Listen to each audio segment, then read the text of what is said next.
Istana bungkam soal isu PDIP masuk pemerintahan Prabowo. Beberapa tokoh di lingkaran elit mengatakan bahwa ya PDIP siap untuk bergabung di pemerintahan Presiden Prabowo. Yang paling penting ada syarat dan ketentuan berlaku. Apa itu? Ya pertama, jangan dekat-dekat dengan Presiden ke-7. Nah, kedua, ya Hasto jangan dihukum terlalu berat, kira-kira begitulah. Dan yang ketiga, jangan otak-atik PDIP nih mau kongres nih. Lalu ya keempat, ada ya lembaga-lembaga yang sekarang di dalam naungan Ibu Megawati, ya jangan diotak-atik juga. BRIN sama BPIP kan berada di situ. Nah, syarat-syarat dan ketentuan berlaku ini kan terjadi kemudian tarik-menarik. Ya termasuk juga dalam kasus Sumatera Utara ini juga amat sangat bergantung pada di skala apa politik kita sekarang itu. Di kecepatan yang berapa politik kita ini.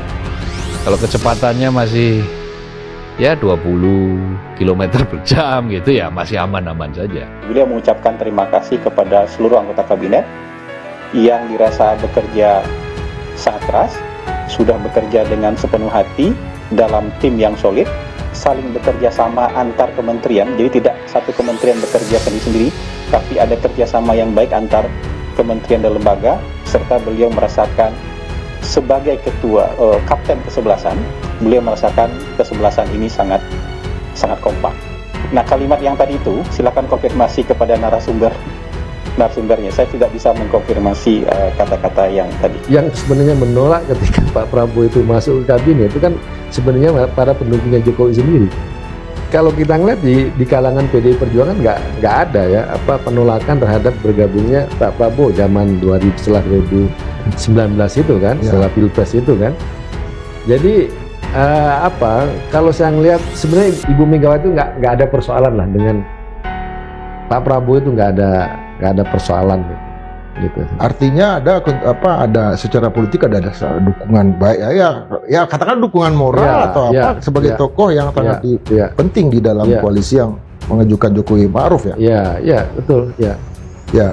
Menarik adalah terkait dengan sikap partai Mas Ganjar, di mana tadi disampaikan kita nggak main blok-blokan, bukan oposisi, bukan koalisi, tapi penyeimbang. Maksudnya gimana Mas menerkait?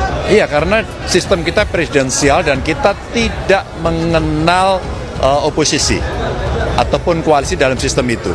Yang ada mungkin kerjasama politik, lalu ada yang di dalam pemerintahan dan ada di luar pemerintahan. Beberapa kali sebenarnya Ketua Umum dalam banyak forum selalu menyampaikan kita tidak beroposisi, ya.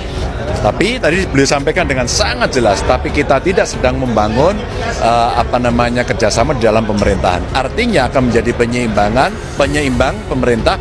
Berarti kita akan melakukan dukungan terhadap pemerintah seandainya kebijakan itu bagus. Bagus itu apa? Bagus secara ideologis, sesuai dengan Pancasila, sesuai dengan konstitusi, dan sesuai dengan amanah rakyat. Ketika itu semua dilakukan, pasti kita dukung. Tapi kalau tidak, kita akan bersikap kritis. Nah, ini kan juga ada satu keraguan nih Mas, apalagi kemarin ada amnestinya Mas Hasto, tidak lama ada kedekatan begitu ya yang ditunjukkan oleh Bang Dasko begitu dengan adanya foto bersama dengan Ibu Megawati. Kemudian ada keraguan publik, jangan-jangan ini bahasanya aja penyeimbang, tapi pada pelaksanaannya PD Perjuangan ini sebenarnya sudah akrab juga dengan yang sekarang berkuasa. Kita tidak sedang mentransaksikan apapun ya terkait dengan itu, dan saya kira semua sangat paham. Saya memahami selama ini yang disebut amnesti itu kan biasanya untuk tahanan politik gitu ya.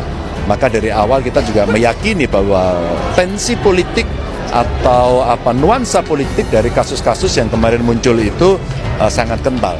Dan hari ini Presiden harus turun tangan untuk meluruskan soal itu. Tentu secara subjektif itu baik buat kami ya.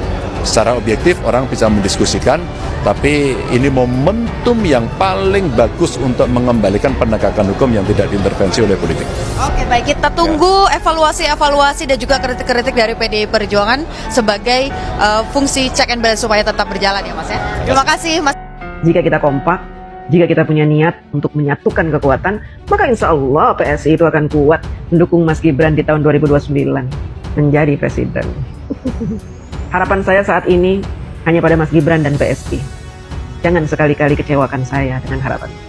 Karena harapan saya terhadap Bapak Prabowo sudah pupus. Saya tidak lagi percaya. Jangan coba bungkam suara saya, jangan coba suap saya. Jangan coba kalian ancam DJ. Jangan, ya. Karena saya tidak punya rasa takut secuil pun menghadapi kalian-kalian. Saya tidak punya rasa takut menghadapi hukum, karena apa yang saya katakan tidak ada yang melanggar hukum. Kalaupun saya menyuarakan untuk melengsarkan Prabowo Subianto, itu ada alasannya. Karena Bapak Prabowo membela koruptor. Presiden yang membela koruptor tidak layak untuk didukung, tidak layak untuk memimpin NKRI. Kalau Anda sendiri menanggapi, banyak kemudian yang mengira-ngira begitu ya, ini nantinya kayaknya PDI Perjuangan ceritanya sama seperti Demokrat, ini akan merapat juga ke pemerintahan, dan ini merupakan salah satu strategi, lagi-lagi seperti yang saya katakan tadi, untuk kemudian membuka peluang bahwa nantinya akan ada kerjasama juga dengan pemerintahan Pak Prabowo.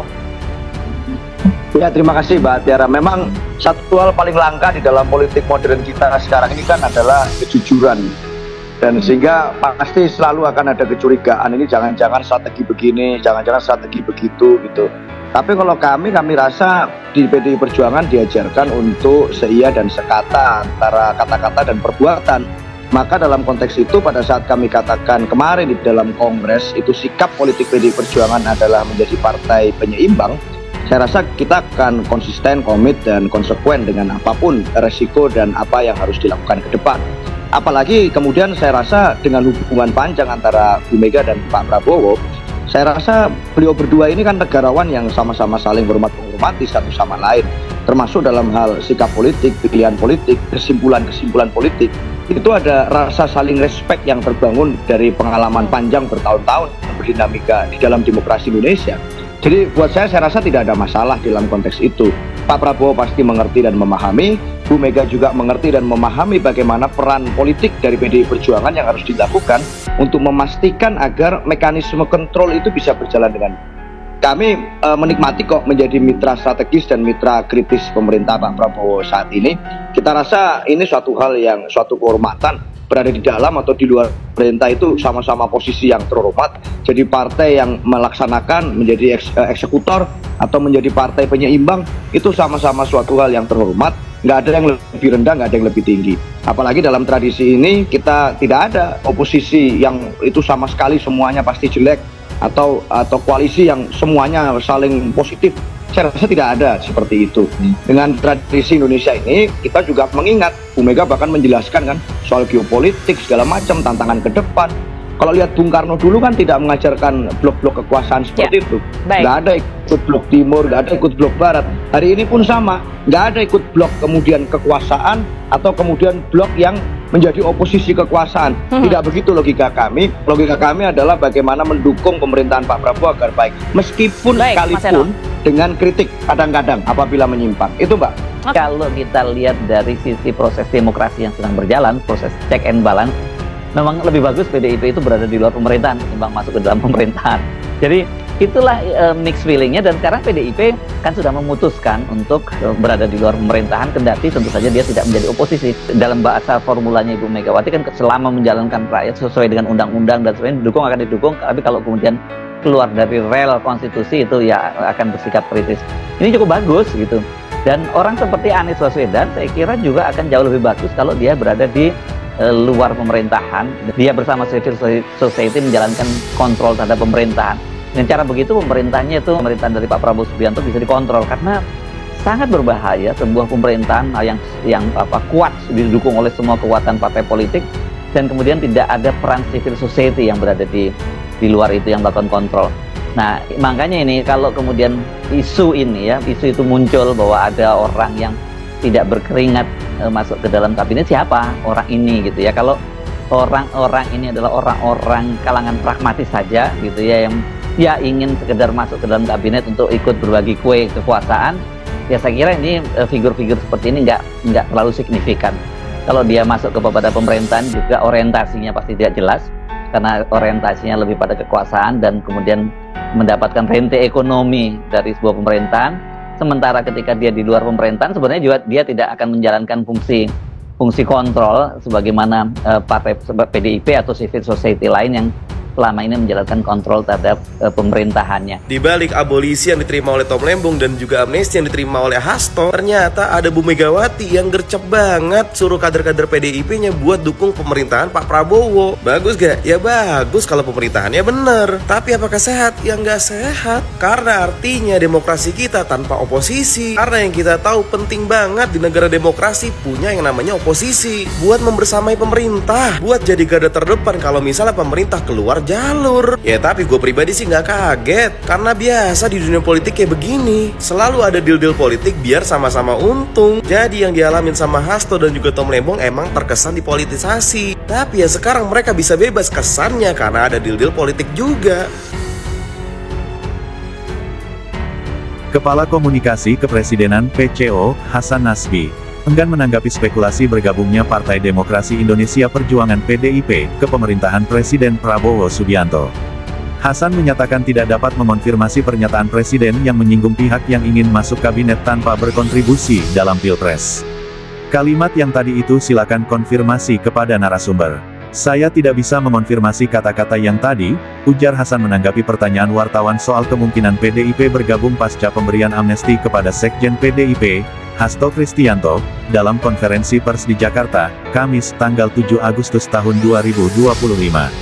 Isu bergabungnya PDIP mengemuka setelah Presiden Prabowo memberi amnesti kepada Hasto, yang sebelumnya menjadi tersangka dalam kasus suap terkait perkara dugaan korupsi Harun Masiku. Momentum tersebut ditafsirkan sebagian pihak sebagai sinyal politik terbukanya peluang rekonsiliasi antara PDIP dan pemerintah. Namun demikian, Hasan menegaskan bahwa hingga kini tidak ada indikasi akan terjadi reshuffle atau perubahan komposisi kabinet. Menurut dia, Presiden justru menilai jajaran menterinya saat ini sangat solid dan kompak dalam bekerja. Presiden kemarin memang menyatakan hari ini beliau merasakan kabinet sangat solid. Beliau sebagai kapten ke-11 mengucapkan terima kasih banyak atas soliditas, kerja keras, dan kekompakan seluruh anggota kabinet, kata Hasan. Ia menambahkan bahwa pernyataan Presiden tersebut disampaikan dalam rapat terbuka dan tertutup. Kerja sama antar kementerian disebut berjalan efektif tanpa indikasi silo atau ego sektoral. Reshuffle itu hak prerogatif Presiden. Bisa dilakukan kapan saja, tergantung Presiden.